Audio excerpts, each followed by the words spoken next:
Hi guys, it's Celine again. Friday evening, the 8th of January 2021. I'm coming on once again with my little Berti Tarot project here. Just because it's what I'm doing.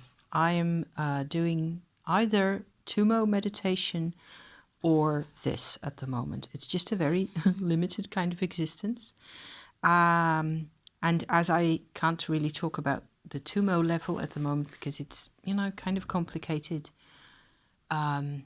it's going really well, I should say. And I'm fairly confident that by by the time the crocuses are in bloom, I'll be a lot happier.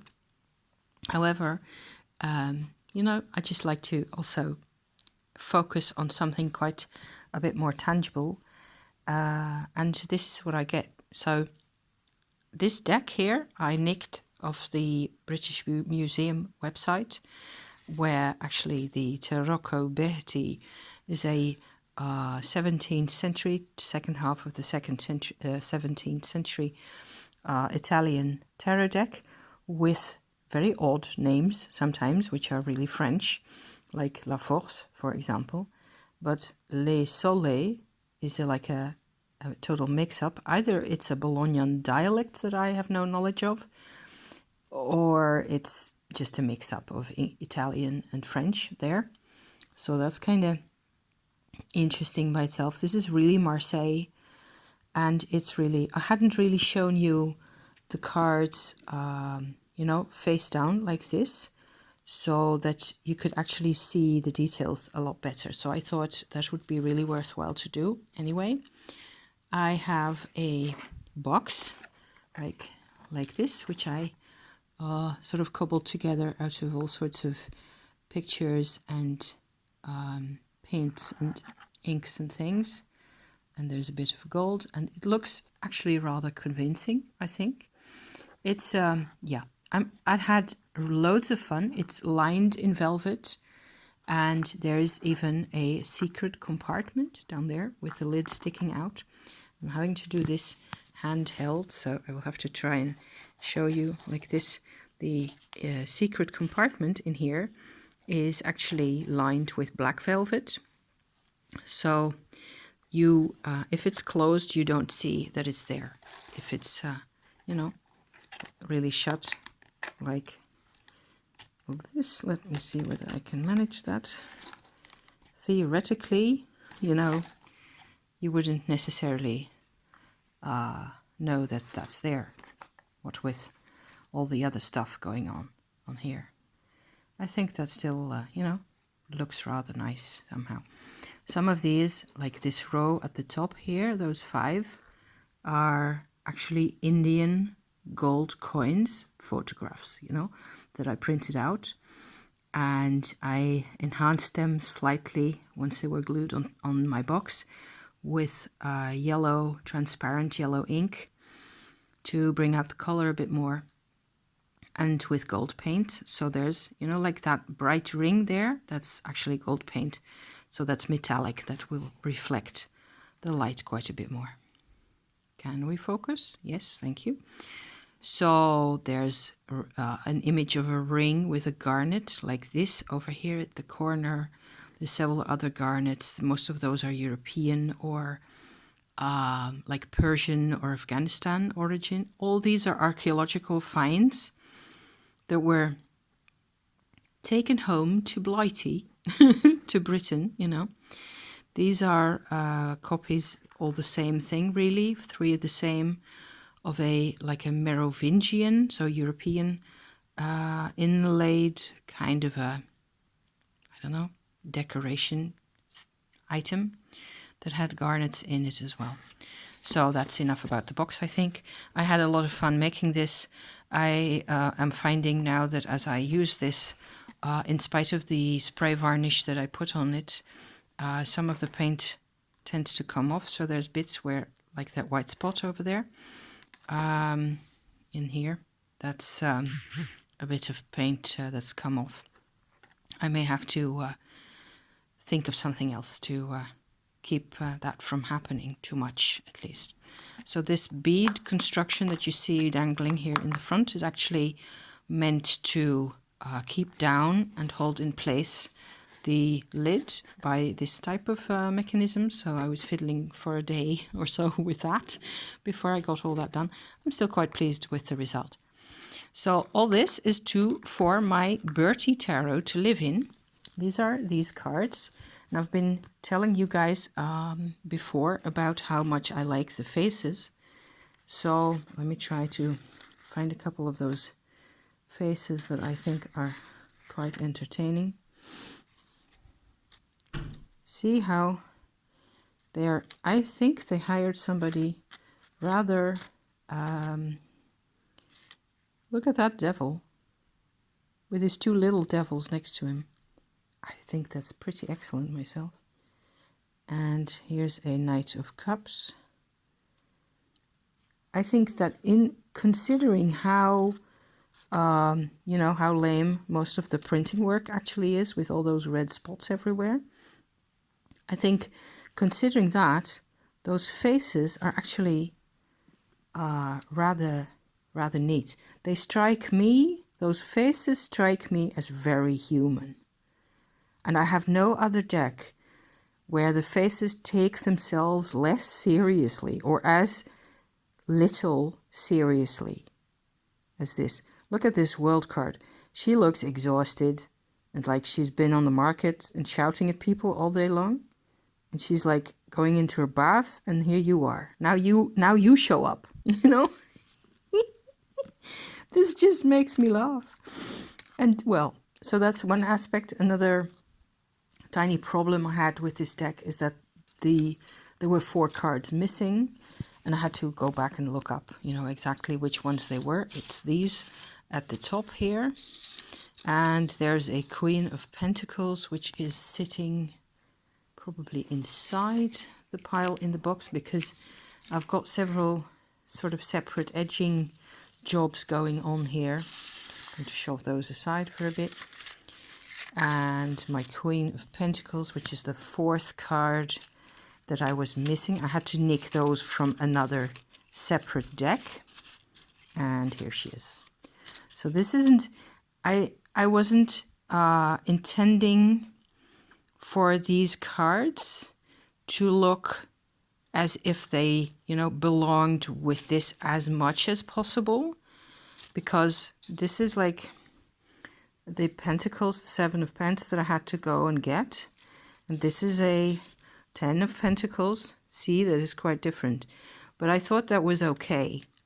It's supposed to be more of a story type object, this whole thing. I will use this deck. I've got all sorts of plans, well, ideas or types of linking to this whole kind of a story line of mine that I'm having with this deck, how I intend to use this.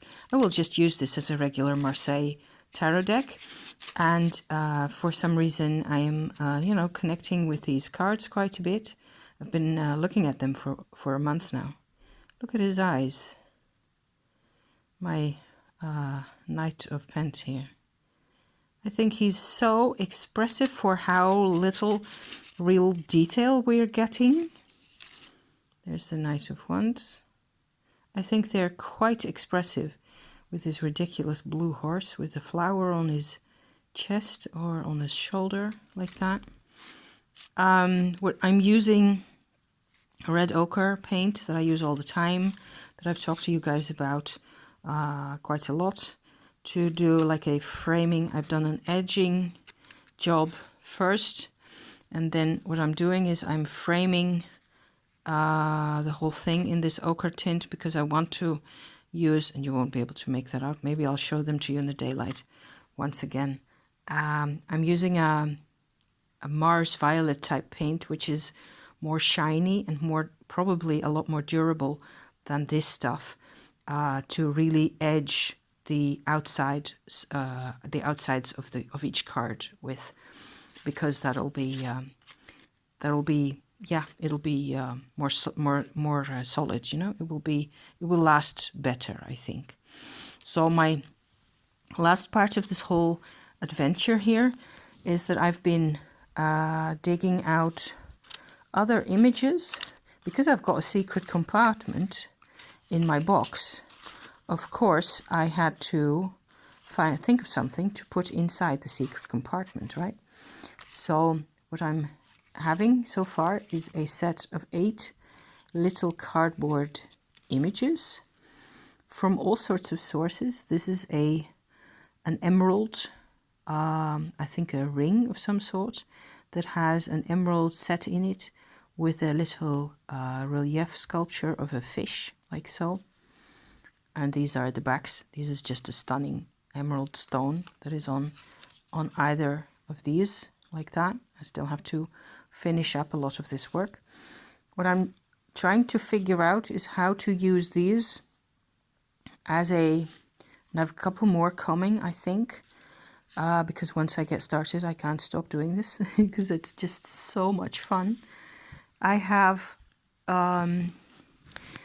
so far I have like a collection of images that will function as oracle cards to accompany the tarot deck somehow.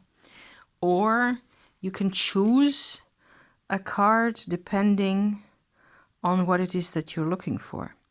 This is a Mexican, kind of like a retablo, like a little altar combined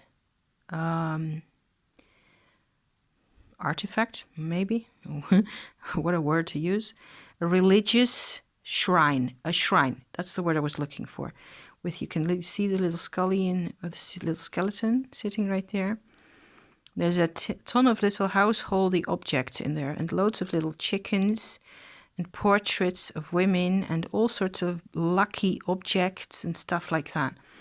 I would say if you're going to do a reading about your everyday circumstances and where you want to feel safe, how can I do better in terms of, I don't know, my household surroundings or my physical setting, or whichever card you feel most drawn to at the time, that you would set that one out and then do your tarot reading with that. That's more or less the idea. So I have a couple more etchings here of a magician and a witch, which I think is rather neat. That's a Rembrandt, by the way.